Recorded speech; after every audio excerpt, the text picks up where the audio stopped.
Let me tell you a story. The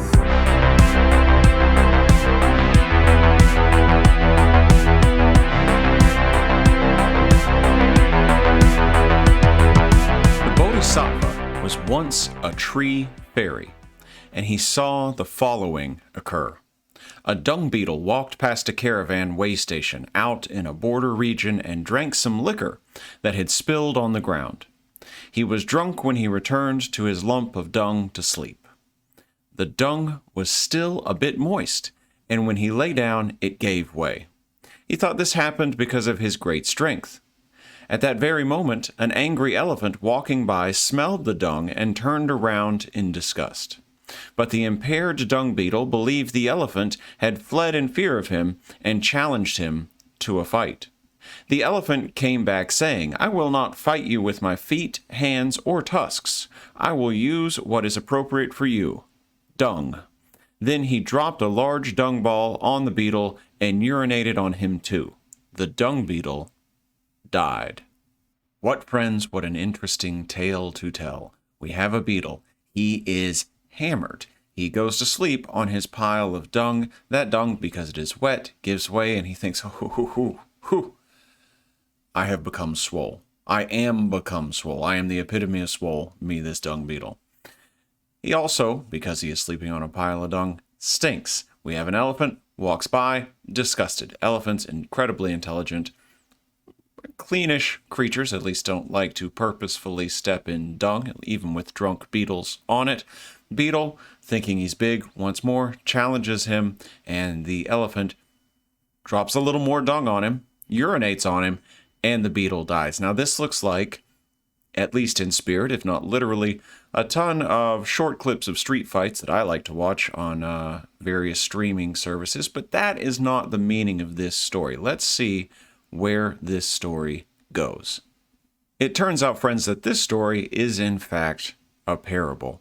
This is the parable of the time the Buddha, here referred to as a bodhisattva because it is before he attained full enlightenment, was a tree fairy, as you see in this little section of a wall mural we have pictured to the right.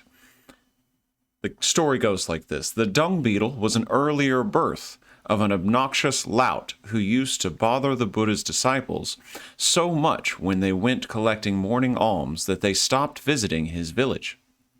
One day, a new disciple, he was the elephant in an earlier birth, asked about this village, and when told about the insufferable man there, he said he would stop him from pestering the people.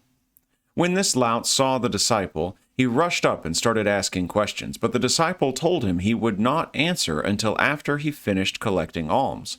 The man waited, and when the disciple was done, he led the man outside the village.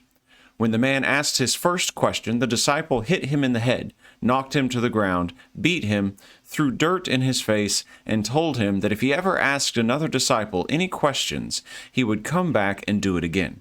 After this, the man fled any time he saw one of the Buddha's disciples. When the Buddha heard some of his disciples discussing this incident, he told them this story so they knew that the pair had a similar encounter in the past. What does it all mean? This, friends, is a Jataka tale. J-A-T-A-K-A, Jataka tale.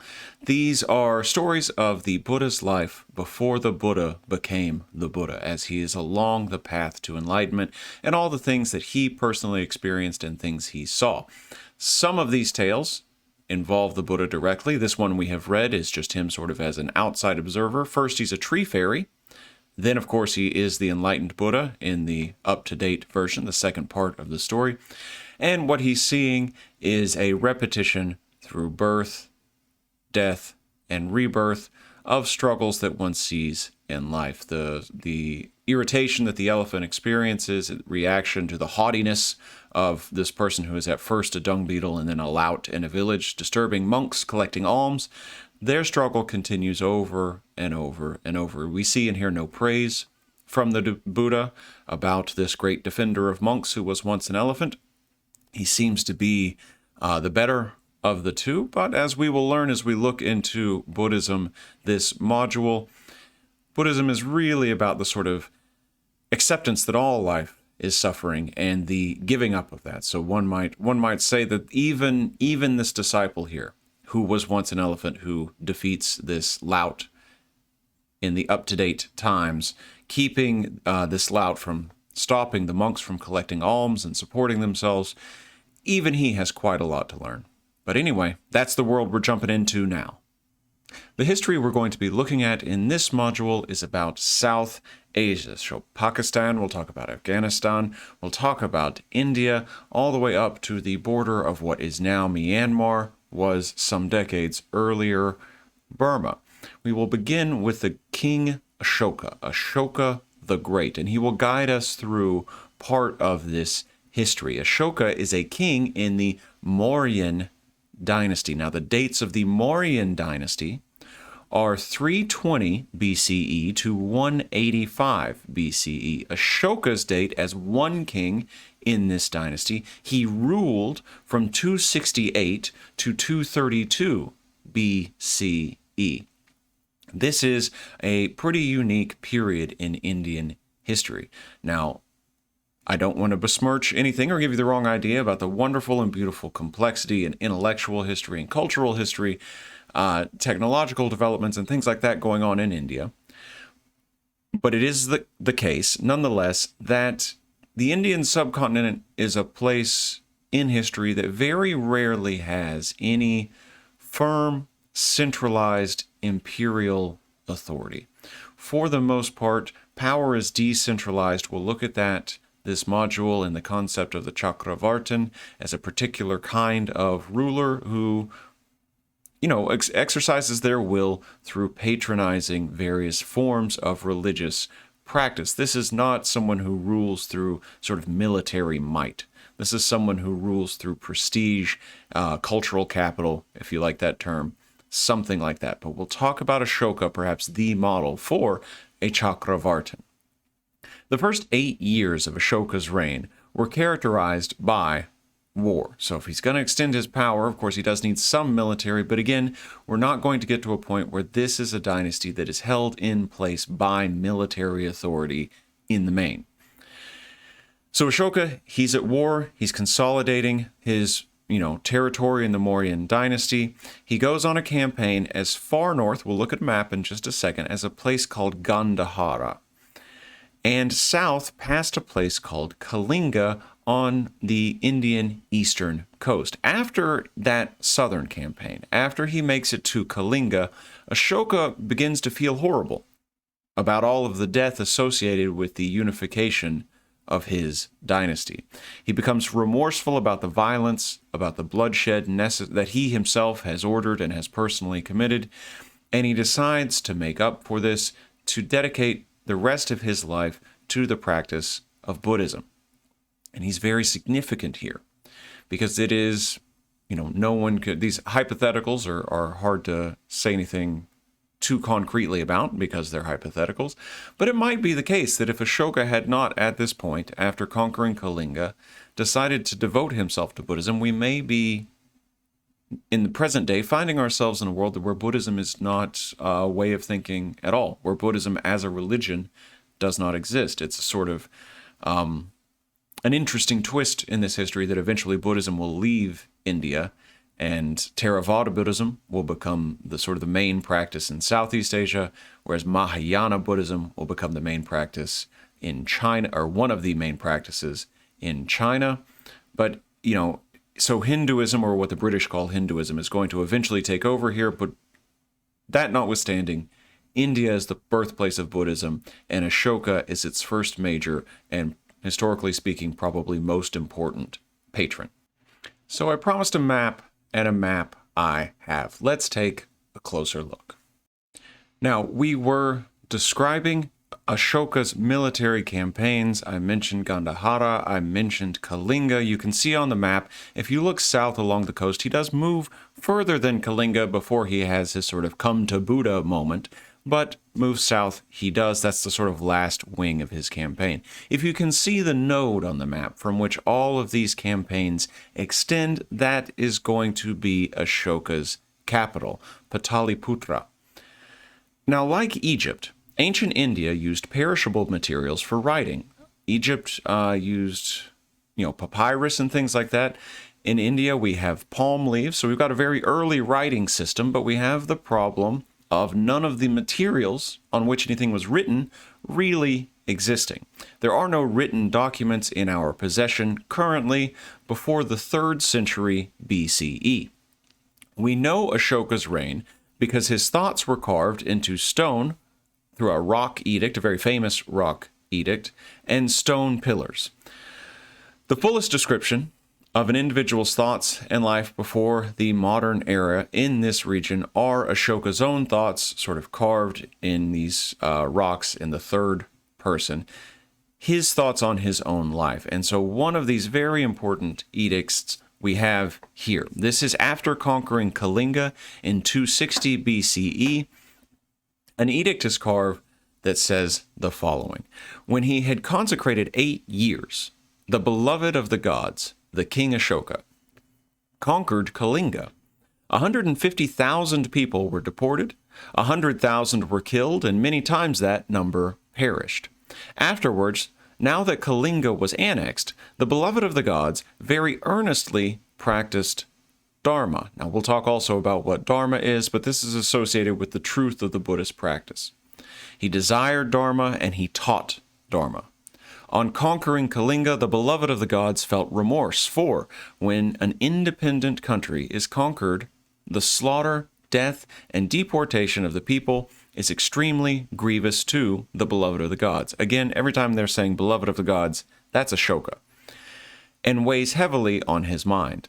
Today, if 100th or 1,000th part of those people who were killed or died or were deported when Kalinga was annexed were to suffer similarly, it would weigh heavily on the mind of the beloved of the gods. So here we have this sort of internal reflection on exactly what's happening in Ashoka's mind, or at least what Ashoka would like us to think is happening in his mind after the conquering of Kalinga. We get some sense of the devastation that it caused, and we get his come to Buddha moment. Okay, so again, what are we dealing with when we're talking about the Mauryan dynasty, when we're talking about very early attempts at political unification in South Asia? We have Ashoka, there we have his ruling dates, 268 to 232 BCE. We have read his inscription. We know how he feels about the death that he caused. We have his come to Buddha moment. He rules, as I said, through a method of less direct control over the subjects. It's a method of religious patronage where we will see a sort of structure emerge in which the South Asian ruler in this pre-modern times is going to use that smaller military might to guarantee religious figures' land holdings. Those land holdings, those religious figures who control those land holdings, are going to be able to use those holdings to do a couple of things. They're going to use those holdings to farm, to support the local temple, whatever belief system that temple is devoted to, and they're going to be able to effectively collect tax off the people farming those lands. Some of that tax is going to be for the thing I already mentioned, for upkeep of literal religious structures, temples and things like that, feeding religious figures, supporting an intellectual religious class, and more importantly, paying that tax back to the capital, not to Ashoka himself directly, but to the head temples of whatever relevant, and now I'm speaking very broadly about South Asian political structures, about whatever religion, right? So paying the temple to a key Buddhist temple, a key Vedic temple, we'll talk about those people in just a minute, a key Jain temple, something like that. Whatever god pertains, that tax goes back to the center, but that's all looking, although I would argue this is government, that's all looking very religious as this is happening. Now, on the last slide, in that inscription, the inscriptor mentioned the Dharma, or the Dhamma. Let's talk about the Dhamma. So the Dhamma is a Sanskrit term meaning correct conduct according to law or custom. That's all it means. Correct conduct according to the laws or according to customs. Now, in a Buddhist context, and that's the real context in our modern world in which this word survives, this has a far larger meaning. This concept of Dhamma is used to refer to the teachings of the Buddha, and so we can see it's a little difficult. Dhamma is also important in Hindu belief systems, which become, as we said, the major religion in India. But Dhamma works on many scales. There's the Buddha's teachings themselves, the texts that you can read, the truth of what he had to say, the Four Noble Truths, which we'll discuss in the next lecture, his Eightfold Path. This is the Dhamma. But that truth in some contexts also comes to mean everything. That there is no separation between the world as experienced, the truth of the world as experienced, and the truth of what the Buddha has to say. So sometimes the Dhamma wheel or something like that is almost everything in existence. So you have to master this sort of true knowledge of everything in existence to attain enlightenment. Now, Ashoka, to return, ruled from his capital at Pataliputra.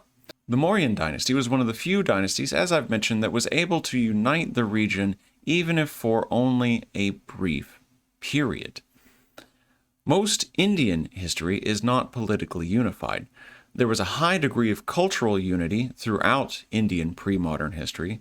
We get very strong similarities in the way cities developed. We have shared Sanskritic languages. Pali is another language we'll mention today, although it's not very important in our overall class. It is important to Buddhism, especially in Southeast Asia. Pali is another one of these languages.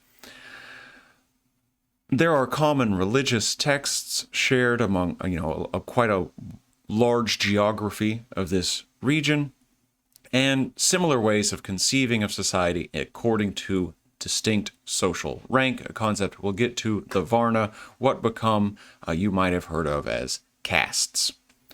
South Asian rulers had less direct control over the ruled. Again, they patroned religions. The Vedic religion is the first of these that they patron. This is followed by Buddhism, and that is then followed by Jainism, about which we're going to have very little to say, and eventually various gods associated with Hinduism. One final note, as I end my labors on this poor one slide that's had to accommodate so much speaking, I'm going to use the word Hinduism in this lecture and the next quite a bit. In fact, every time we talk about India, I'm going to talk about Hinduism. But you should know that Hinduism is somewhat of a colonial invention. In India, or what became India, before the British arrived, people just practiced their religion, worshiping whatever relevant local god was important to them. It's the British themselves that kind of capture these very different practices of worship, very different ways of appeasing very different gods, and sort of force it all together and say Hinduism. Now, that's a generally accepted word, even by some characters in India who we might quite like quite a bit, and some far-right, fascist, Nazi-adjacent characters in India who we might not like so much in a current context. I'm going to use the word. No offense to anybody. Just know that it's not really historically accurate, but it's been adopted, so we're going to run with it. So what we need to do, if we want to understand the context of the Mauryan dynasty, is to take a few steps back, actually take thousands of years of steps back to deal with the earliest societies in the Indus River Valley. These are societies that begin sometime between 2600 and 1700 BCE. So we're still going to be firmly within the world of archaeology, but I promise you we will eventually get to the point where what we are doing is analyzing long texts and things that are properly history, or history is at least traditionally understood. One of the most important cities in this region that tells us about this early culture is a place near Harappa in modern-day Pakistan. And I'm going to let my southern accent through clearly here. I am not disciplined enough to consistently pronounce Pakistan, Afghanistan, and things like that. So it's going to be Pakistan, Afghanistan, India. My apologies if that sounds gauche. Harappan culture extended over a region that includes all those places I just said, parts of Pakistan, parts of India, parts of Afghanistan.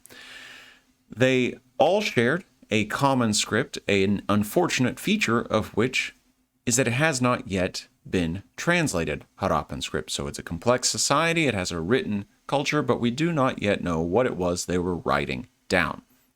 The picture gets clearer beginning sometime around 1500 BCE, when the peoples of India began sharing common religious beliefs and ideas about how society should be organized.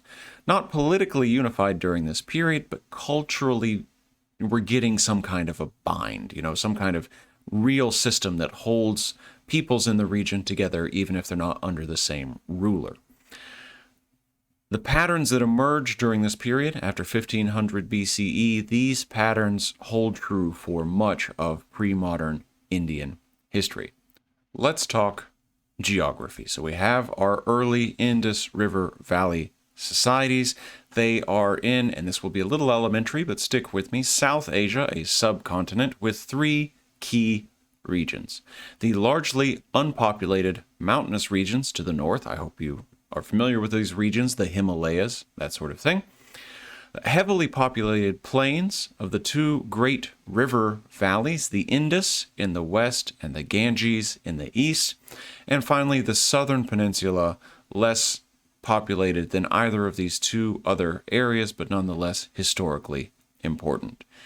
Domestication of plants and animals begins in this broad region sometime around 7000 BCE, where we start to see increasingly large human settlements. This emerges first as the example of Harappa and its sort of second city, Mohenjo-daro, in western Pakistan. So what are they growing? They're growing wheat, they're growing barley, they're growing jujube dates.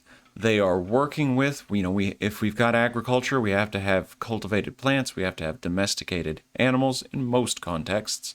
And here those domesticated animals are sheep, goats, and elephants. You might imagine we're no longer in India as we were last time, so the weather, the meteorological rhythm of life is going to be different. Here, the rain falls during the monsoon season. When is the monsoon season? Late summer into early fall. This is a place where early societies were making enormous advances building water storage tanks to catch these rains to use during the less rainy seasons, making bronze tools, and developing all kinds of complicated techniques for making pottery. The remains of Harappa were found in the 1920s by British imperialist archaeologists and Indian scholars. They found large mud brick settlements in a sort of urban environment with, quite for the time advanced drainage systems. It's a city that was built around open plazas. It had identifiable avenues. All told, it's an area that covers about 380 acres and would have had somewhere between 40 to 80,000 people living inside it. As I mentioned before, the second city to Harappa was Mohenjo-daro. So both places, these two cities, are in many respects different from cities around the same size, around the same time, elsewhere in the world. Some of the things that make these two cities stand out are as follows. They provided drinking water for nearly everyone. They provided bathing facilities for, again, nearly everyone. And they provided sewer systems, a way of handling human waste. What sticks out here, as you might guess, is not just that they've developed this technology. Surely Egypt knew how to hold water, right? Surely Egypt knew how to create a bathing facility. But here we see these things, at least from archaeological evidence, as being infrastructural gifts to everyone. These were not services, bathing, sewage, etc., reserved for elites. They were for everyone. What's fantastically interesting and somewhat frustrating about this region is their language. So there is a written language, as I mentioned, but it is as yet undeciphered. It's a very complex problem. The issue is this. In the written language left behind at places like Harappa, there are 400 to about 450 identifiable signs. Now, the English alphabet has, oh God, this is going to be embarrassing, 27 26, let's say 26, don't correct me if I'm wrong, 26 letters. That's an identifiable alphabet. You combine these letters together in all kinds of different ways to make up words that you can write. Now, say modern Chinese is characters, and there are thousands upon thousands of characters used sometimes in combination, sometimes by themselves, to make up different words, most often in combination, but not always. The word I, wo, is a single character. Here, the issue is 400 to 450 is far, far, far too many to be an alphabet. There's no way that's an alphabet. And yet, far, far, far too few to be a language system fully based on characters. So it becomes difficult to translate because we don't even know what kind of writing system it's supposed to be. Probably a mix of both, but again, we don't know for sure. Trade here is fantastically interesting. Trade extended all the way into Mesopotamia as early as 2600 BCE. And what were these people trading? They were trading two particularly important goods that tell us quite a lot about the extent of their trade. They were trading in lapis lazuli, which you see on the left, and carnelian, which you see on the right. These were exchanged with peoples in Mesopotamia for shells, which are used for decoration and adornments in the Indus River Valley. I will tell you a fun fact that may stick with you. Lapis lazuli comes from one place on Earth, Afghanistan. So you know, if you see lapis lazuli anywhere else in the world, that does not mean that some person from what will become Afghanistan made, as an individual, that journey the whole way, but it does mean that the peoples of what will become Afghanistan were, whenever you see in the archaeological record, lapis lazuli, they were involved in a trade network that at least extended that far. These people also very crafty and new forms of transport. So people living in Harappa and other places along the Indus River Valley made boats capable of traveling across oceans. They brought wild dingo dogs, for example, and new stone tools to Australia without, at least according to the archaeological record, passing at any point through Southeast Asia, because these stone tools don't emerge anywhere else except Indus River Valley and then Australia. Same with dingoes. You don't have wild dingo dogs across Southeast Asia. That means it goes straight from South Asia to Australia. They also left behind all the telltale clear evidence of a pretty complex social division of labor. You go to an archaeological site, you find that one section of the city is nothing but pottery. You find that another section of the city is nothing but shell decoration and things like that. You've got a potter's corner, you've got a section of the city dedicated to something about shells, that kind of thing, all over the place in the Indus River Valley around this time. We understand much more about South Asia once we get the introduction of Sanskrit as a spoken and a written language. Now, Sanskrit is an Indo-European language. Indo-European is as broad as it sounds, a language family that extends from South Asia into parts of Europe. That's quite broad, but at least linguists working in this time and this place find that to be, a compelling and useful way of grouping these languages. We're dealing with languages here in this Indo-European group that have similar vocabularies and grammar to both Latin and Greek. So there's surprisingly, or perhaps not surprisingly, if you're familiar with the region and time, a good bit of overlap between Sanskrit and Latin and Sanskrit and Greek. To give you an idea of what does not overlap with this seemingly enormous and all-encompassing language group, neither Chinese nor Arabic are part of the Indo-European language group. How does this language spread in its spoken and eventually in its written form? Sometime unknown in the distant past, herding people from the northern Black Sea region moved into places like Russia, they moved across most of Europe, they moved into what would become Iran, and they moved into what would become northern India. They do not move into South India, they do not move into East Asia. So there are some languages in South India that are not part of the Indo-European language group that are not Sanskritic. They arrive in North India, these Sanskrit speakers, or these Indo-European language speakers, via what will become Iran sometime between 1500 and 1000 BCE, and they carry with them what becomes Sanskrit.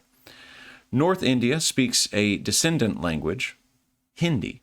South India speaks a completely unrelated language called Dravidian.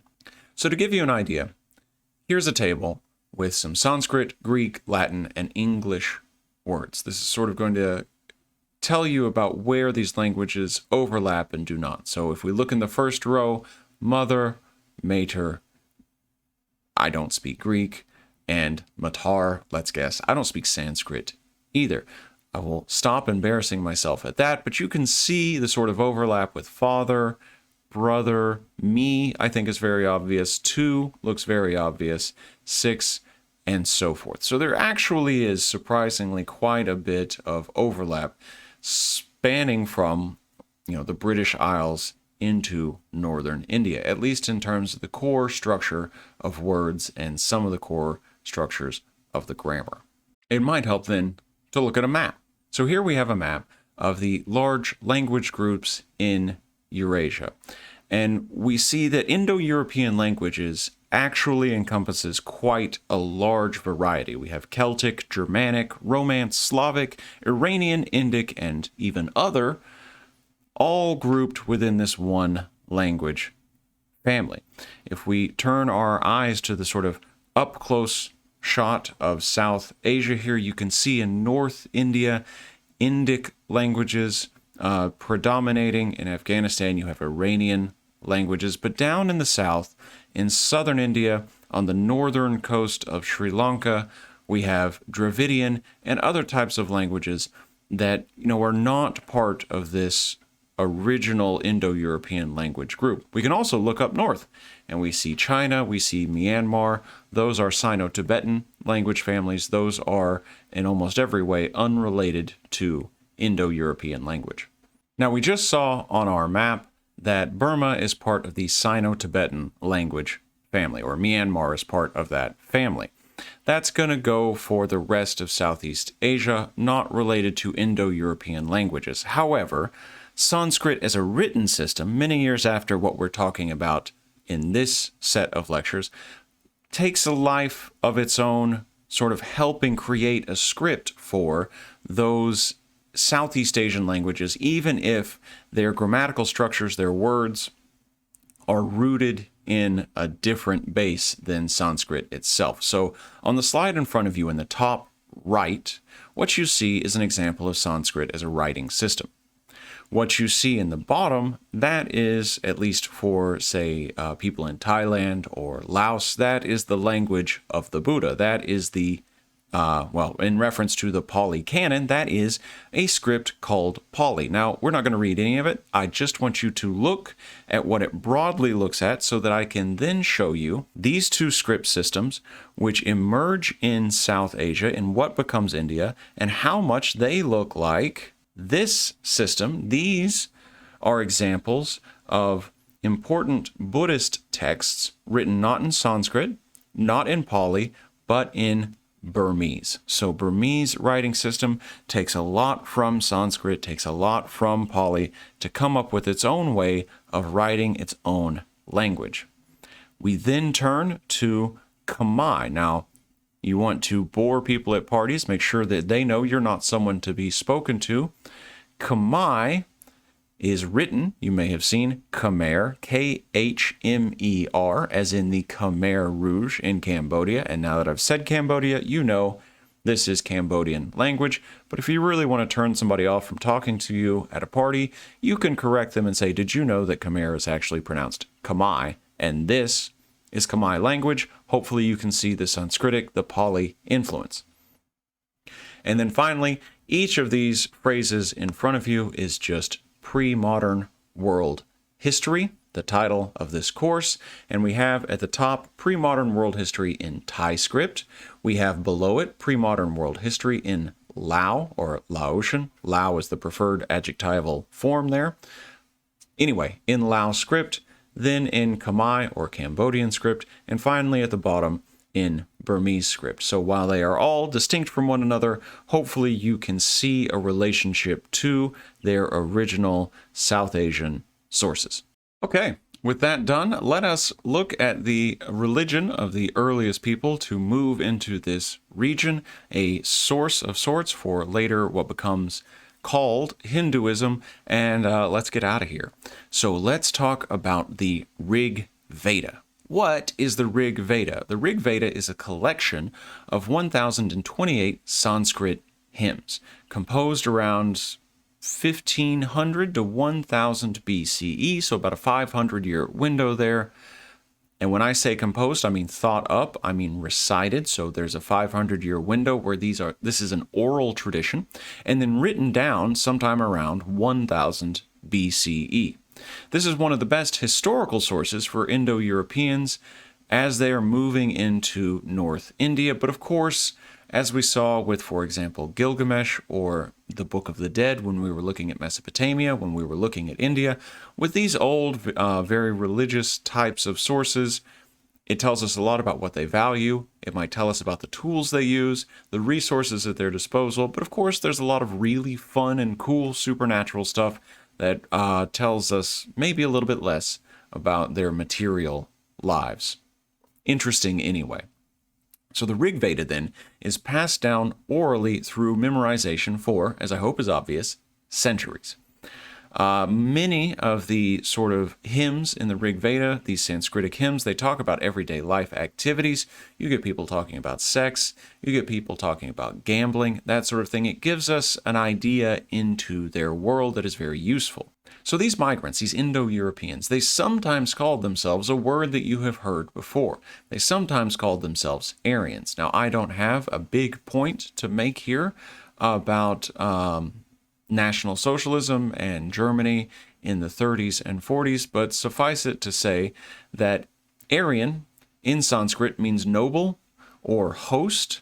It's unlikely that people moving through Iran through what becomes Afghanistan and Pakistan into India would have been white people with blonde hair and blue eyes. So, but you know, it's fascists are dumb. What can you do? Anyway, yes, these are the Aryan people, totally unrelated to any bad history performed by ruling parties in Germany in the 30s. What we're interested in is the religion of these Indo-Aryans, which is called Vedic. It's called Vedic after the collection of texts, the Rig Veda. Deities in the Rig Veda included the war god Indra and gods of fire, the sun, and death, among others. Rituals to honor them could last 4 days. They were incredibly intricate and often included animal sacrifice. And because they are so intricate, and this is going to matter in China, this is going to matter in Southeast Asia, so you must get this. Because these rituals are so intricate, and because they are so vital, we're dealing with people who need to make the natural world around them predictable. They need the rains to come when the rains come. They need the rains to stop when the rains stop. They don't want flooding that they don't know about. They don't want, earthquakes. They don't need wildfires. They need to please the gods. They need to be able to conceive healthy children that grow to adulthood. They need to control what's happening with the natural world in their lives, and that means pleasing the various gods over these various spheres of life. That's a lot of work. The average person does not know how to do all of that. How to sacrifice what animal and say what chant and wear what beads. And, I'm being very abstract here. Dress up how, dance how, whatever the ritual is. It takes a lot. What happens is a class of people emerge whose expertise is these rituals. They don't do anything else in their life. All they do is know these rituals. And if you want to control some part of the natural world around you, you hire them. And thus they make their money. Thus they sustain themselves as a class. And you might imagine, since everyone needs this, these educated folk eventually become the elites. And in this world, those elites are called Brahmins. This is a very important class. Now, this society, with its religious traditions that's eventually growing, this sort of intellectual religious elite paid for their services called Brahmins, this society is, at first, nomadic. Nomad is a term for people who migrate seasonally, place to place, to find grass for their animals. They tend to herd full time, but do not usually farm. The horse, in this world of Vedic peoples, is incredibly important. It is a tool, it is transportation, it is, in some nomadic cultures, food. At the very end of these series of lectures, we'll talk about Mongols and horse milk and fermented horse milk and things like that. The horse is incredibly important.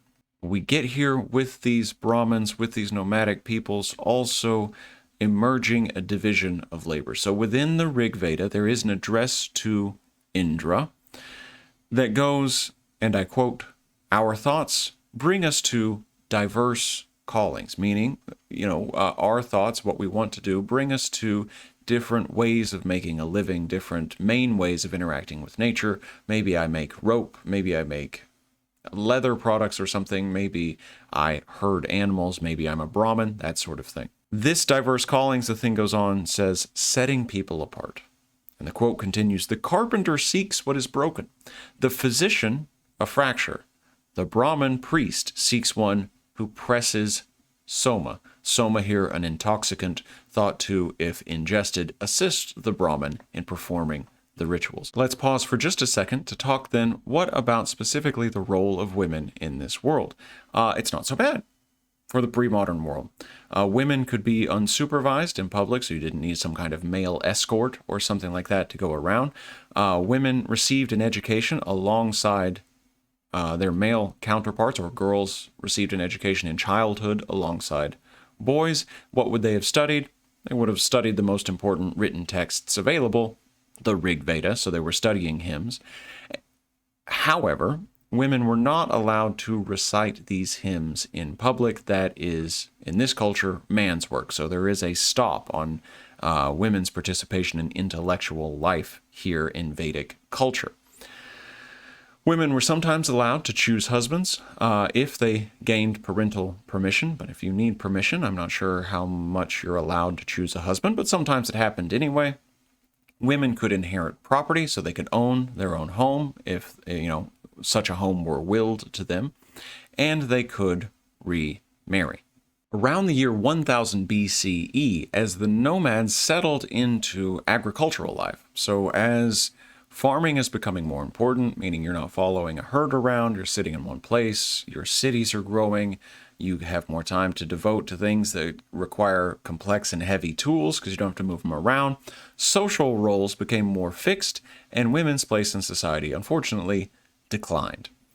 It's in this world, then, once these IndoEuropean people have moved in with their Rig Veda and their Vedic religion, and they've stopped around 1000 BCE by being nomads and then settling down, the Brahmin are already there, we get the Varna. Now, this is a word from Sanskrit meaning color. The four major groups in ancient Indian society, these were the four Varna, and they're ranked in order not of wealth, not of power, although yes, to both of those, but in terms, at least within its own logic, of purity. So we have Brahmin priests at the top of the order, we have warriors below them, we had farmers and merchants coming in third, and the bottom of the totem pole here, dependent laborers, people who worked for someone else for their livelihood, whatever that livelihood might have been. This was all determined by birth. You could not be born two dependent laborers and then get out of it. You could not be born a warrior class and get out of it. If you are born Brahmin, congratulations, you're born to the top ranks of this society. If we look at one of the hymns from the Rig Veda, the hymn of the primeval man, we get an idea both of the creation story that Vedic peoples told themselves and told others, presumably, and how these Varna fit into that creation story. So the hymn entails the dismemberment of a cosmic giant by a pantheon of gods. So a giant is dead, The gods are cutting it apart, and as they cut it apart, they create each Varna from a different body part of this cosmic giant. The hymn goes, or at least an excerpt goes, something like this. When they, the gods, divided the man, the giant, into how many parts did they apportion him? What do they call his mouth, his 2 arms and thighs and feet? His mouth became the Brahmin. His arms were made into the warrior. His thighs, the people, meaning farmers and merchants. And from his feet, the servants were born. So we have, if you can imagine, a standing individual here, a very literal image of the hierarchy of society, Brahmins at the top, dependent laborers down at the bottom, near the feet. Warriors in this class included kings, so kings themselves in this world are even not above the Brahmin. The caste system in India changed greatly over the last, say, 3,000 years. And it's important to point out that there is no word in Indian language for caste, not what we use. The word we use in English, caste, comes from a Portuguese word, castas. It comes from a Portuguese word because the Portuguese are the first to establish any kind of colonial holding in India far after our class ends. And castas here means breed or type of animal or plant. So something like type or some kind or something like that. Castas. There is the word jati, which means subcaste, and that comes closest in any existing or regularly used Indian language, but caste itself is something we get in English through Portugal. Nonetheless, the Varna themselves, those are indigenous to South Asia. Around 1000 BCE, we're still in this moment where the Rig Veda is beginning to be written down, where life is becoming sedentary instead of nomadic and things like that. We get some serious changes to society and to society's religious texts. Iron becomes widespread. This allows residents of northern India to stretch from where we originally saw them in the Indus River Valley to the east into the lower Ganges Valley to clear forest with their new iron tools between 1000 and 500 BCE. There also comes during this period a change to the social order. Between 900 and 600 BCE, we get the emergence of what are called the Upanishad texts, and these texts introduce new ideas to Vedic traditions. The Upanishad texts initiate what we're going to see as a pretty widespread way of thinking in South, Southeast, and East Asian religious or spiritual thought. The Upanishad texts introduce into the Vedic belief system a turn inward, a turn into one's own self in your religious practice, and a turn away from expensive and extensive ritual practice. If religion, if the guiding or surviving the supernatural is something that you can control that takes place inside your own mind, you no longer need Brahman. It's something you can handle on your own with correct practice, so this is a bit of a social upset. The Upanishad texts taught that souls could transmigrate from one body to the next, so it's in the Upanishad texts that we get the first sort of iterations of death and rebirth. How one was reborn becomes organized around the idea of karma. Good deeds in this life lead to better rebirth in the next. And new gods start appearing that are still worshipped in Hinduism today. This is also the period here, 1000 BCE, and a little bit after that. This is a period when the Mahabharata and the Ramayana become composed. And these are the two great Sanskrit epics. Now, I have quite a background in Southeast Asian history, and I can promise you the Ramayana is a source of endless, even today, soap operas, movies, all kinds of fun storytelling. So these Mahabharata, the Ramayana, these are very, very important texts, collections of stories, even in the 21st century. What are they? The Mahabharata is a collection of about 100,000 verses describing a long-running feud between two clans. Its major theme, dharma and right conduct. The Bhagavad Gita, which is part of the Mahabharata, but often read as a sort of independent work. You might at some point have Hare Krishna pass you one of these if you're, especially if you're on a campus somewhere. The Bhagavad Gita is composed sometime around 200 CE, and its main sort of plot is a battle between two armies. In this, we get an interesting moral lesson. One of the leaders of one of these armies, they're at war in the Bhagavad Gita, he hesitates before sending his armies into battle. Why does he hesitate?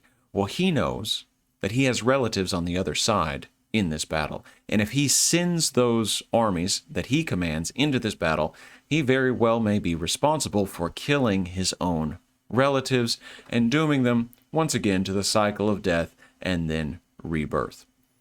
Krishna, a god within these texts, appears to this military leader in the form of a human chariot driver and explains to this military leader, he says, look, fulfilling one's dharma, which in this case means something like fate, which adds a third wrinkle. We have dharma as everything that exists.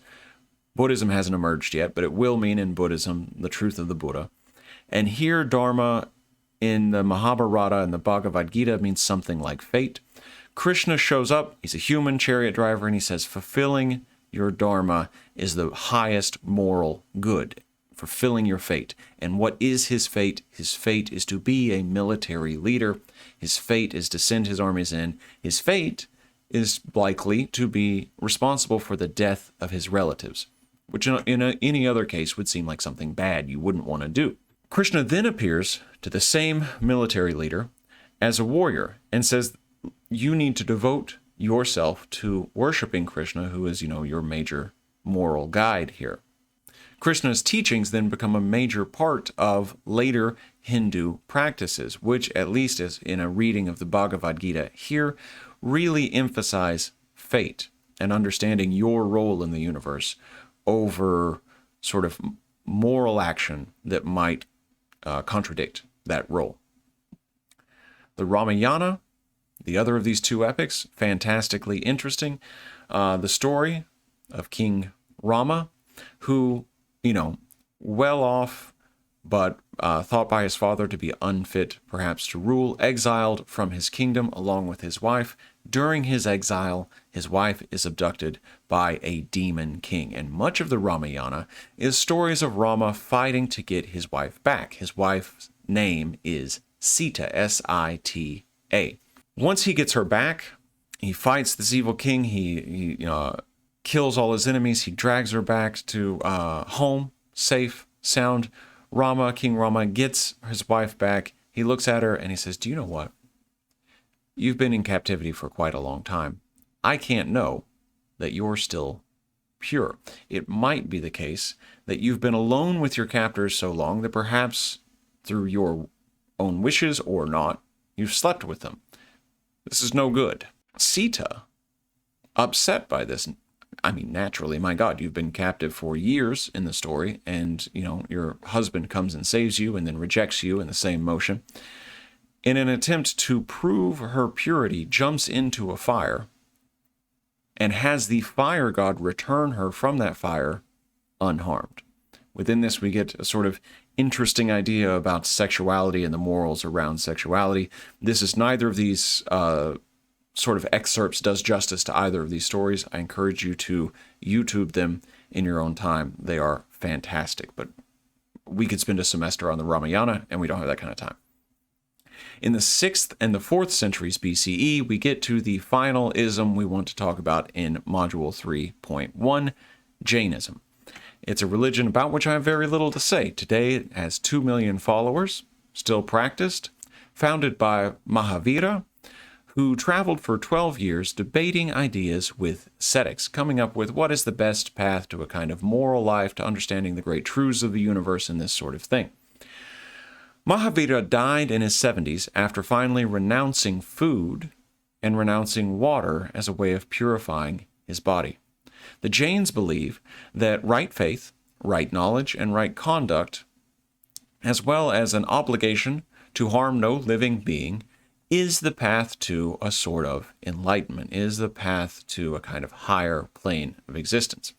They do not eat or drink after dark, so as to not accidentally eat insects. I have very little to say about the Jains, except a few fun facts, but what I want you to remember in the next lecture is that we have here in the 6th and 4th centuries BCE, this Mahavira guy going around saying, if you want to attain enlightenment, if you want to understand the truth of the universe, what you have to do is deny yourself in an extreme way. He dies because he decides to abstain from food and water. At the same time, you have changes in Vedic beliefs that are saying, fate is most important. You must succumb to your fate. There is no way out of fate. The moral good is to follow your fate. What's going to happen in 3.2, our next video, is that Buddhism is going to come in and say no to both of these. So I'll see you then.